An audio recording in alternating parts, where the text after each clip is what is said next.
ఎంత బ్రహ్మాండంగా పనిచేసినాం. రాష్ట్రాన్ని మన చేతిలో పెడితే ఎక్కడున్న తెలంగాణను ఎక్కడ తీసుకొని పోయినాం.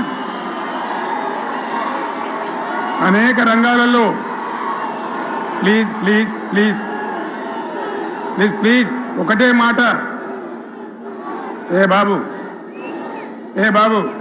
ఇక్కడ నేను మాట్లాడుతున్నా, అక్కడ మీరు మాట్లాడుతున్నా, మీకు ఏమైనా అర్థం ఉన్నదా? ఏది అర్థం కావాలి ప్రజలకు?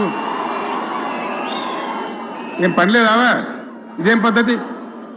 మీరు పార్టీ కార్యకర్తలేనా? సైలెన్స్ ఉండండి.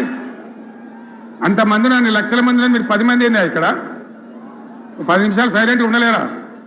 చివరిలో బాగా చెప్తాం, స్లోగా అద్భుతంగా దుంకుదాం, స్టేజ్ ఎత్తు దుంకుదాం. మీరు బాధ్యత చూడాల్సింది ఏంటంటే మీరు అరవడం బంద్ చేయండి. ఇంతమంది ఉన్నారు, ఏం సీఎం పని లేదా నీకు? మళ్ళీ అందరు ఇళ్ళకి చేరుకోవద్దా? క్షేమంగా పోవద్దా? ఎక్కడెక్కడ నుంచో దూరం నుంచి ఎక్కిన వాళ్ళు ఉన్నారు. 10 నిమిషాలు మీరు సైలెంట్గా ఉండండి. ముందరున్న వాళ్ళు 10 ఏళ్ళ బీఆర్ఎస్ పాలనలో ఎక్కడున్న తెలంగాణ ఎక్కడికి పోయింది? ఎన్ని రంగాలలో ఎన్ని అవార్డులు వచ్చినాయి? ఎన్ని అద్భుతమైన పనులు చేసి చూపెట్టినాం.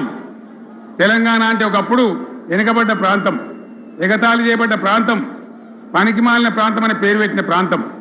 కానీ ఎన్ని రంగాలు, తలసరి ఆదాయాన్ని బ్రహ్మాండంగా పెంచినాం. 90,000 ఉన్న తలసరి ఆదాయాన్ని 3.5 లక్షల